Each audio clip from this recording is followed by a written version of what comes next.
Hi friends, welcome back to our YouTube channel. ఈరోజు bank నిఫ్టీలో అయితే ఒక ట్రేడ్ అయితే తీసుకున్నా 2 లాట్స్తోని. ఎగ్జిక్యూట్ చేసిన టైం చూసుకుంటే మనం 9:31కి అయితే ఎగ్జిక్యూట్ చేసినాం. ఎగ్జిట్ అయింది చూసుకుంటే మనకు 10:06కి అయితే ఆర్డర్ అయితే ఎగ్జిట్ అయిపోయినా 5:53కి బై చేసి 6:20కి అయితే ఎండ్ చేసిన. ఆల్మోస్ట్ మనం ఒక ఆప్షన్లో మనం 70 పాయింట్స్ అయితే హోల్డ్ చేయగలిగినాము.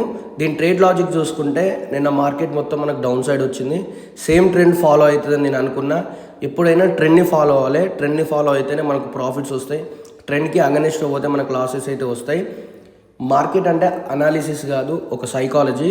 మార్కెట్ని ఎప్పుడు సైకాలజీ లెక్క చూడాలి. మార్కెట్ ఎటు పోతే మనం అటు పోవాలి. మార్కెట్ అటు పోతే మనం రివర్స్ పోయినామనుకో మనకే లాస్ ఉంటుంది.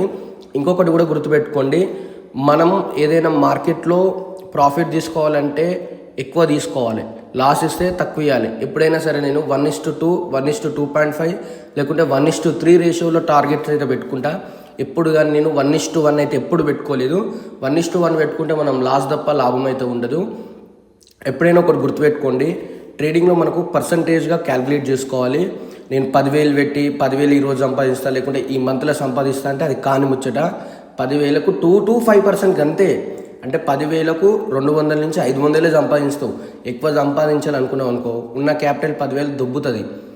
యూట్యూబ్లో చాలామంది 10,000తో ₹1,00,000 చేసిన, 10,000తో నేను ఛాలెంజ్ తీసుకొని ఇవి చేసిన, అవన్నీ జూటా. అవన్నీ ఏమున్నాయి మార్కెట్లో, అదంతా లాస్ అవుతారు వాళ్ళు. అవి పోస్ట్ చేయరు. నేను లాస్ అయిన వీడియోస్ కూడా మన ఛానల్లో నేను చాలా పోస్ట్ చేసిన, మీరు చూసుకోవచ్చు.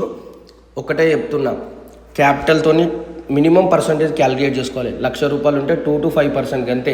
నేను అనేది నెలకు 1,00,000 పెడితే 2,000 నుంచి 5,000 వస్తాయి అంతే, అంతకంటే ఎక్కువ రావు. యూట్యూబ్లో 10,000 సంపాదించిన ఒక ట్రేడ్ తీసుకొని 20,000 సంపాదించినట్టే వాళ్ళ క్యాపిటల్ ఎక్కువ ఉంటుంది. దాన్ని బట్టి మీరు జడ్జ్ చేసుకోండి, ఓకేనా. వాడెవడో 10,000 సంపాదించుడు, లేకుంటే ఇవాళ నేను 4,000 సంపాదించిన. మీరు చూసుకోవచ్చు, టుడే పొజిషన్కి వెళ్ళి డెరివేటివ్స్కి వెళ్తే ₹4,655 నేను సంపాదించిన. ఎంత క్యాపిటల్ ఎంత వాడినా మీరు చూసుకోవచ్చు. 2 లాట్స్కి నేను 70 పాయింట్స్ హోల్డ్ చేసిన. ఎందుకు హోల్డ్ చేసిన 70 పాయింట్స్ నాకు తెలుసు. ఈరోజు మార్కెట్ కంపల్సరీ కిందికి వెళ్తుంది. ఎందుకు వెళ్తుంది అంటే మార్కెట్ని నేను గమనించిన, సైకాలజీని అర్థం చేసుకున్నా. నిన్న చూసిన, మొన్న చూసిన కంపల్సరీ మార్కెట్ కిందికి వెళ్తుందని నేను అనాలిసిస్ చేసుకొని perfect entry, perfect target, perfect stop loss. Main నేను టార్గెట్ కంటే ముందు స్టాప్ లాస్ పెట్టుకుంటా. ట్రేడ్ ఎగ్జిక్యూట్ చేయగానే కంపల్సరీ నేను స్టాప్ లాస్ అయితే పెట్టుకుంటా. సో మీరు కూడా అట్లా పెట్టుకోండి. అట్లా పెట్టుకుంటే మంచి రిజల్ట్స్ వస్తాయి. ఎప్పుడు కానీ ఎక్కువ అమౌంట్కు ఏమంటారు మైండ్ సెట్ని సెట్ చేసుకోవద్దు. మీ దగ్గర ఉన్న క్యాపిటల్కి 2 to 5% చాలు. చిన్న క్యాపిటల్తో చేస్తే ఇప్పటికీ లాస్ అయితే ఆప్షన్ బయింగ్లో.